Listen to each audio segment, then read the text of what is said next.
Jafar, era Jafar.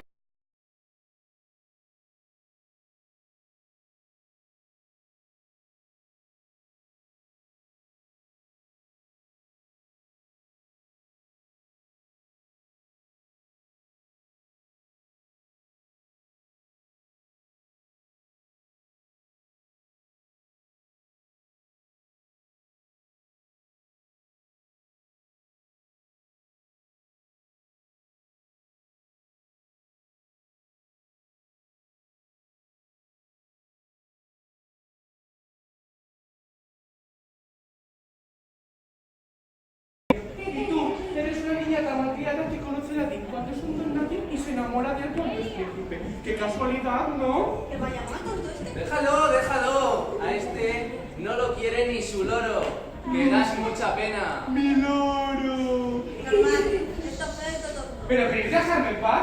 Yo es que todavía no sé lo que les he hecho, como si no tuviera yo bastante con lo mío. Cuando era pequeño, mis padres y el resto del circo me abandonaron. Gabriel, no te preguntarte.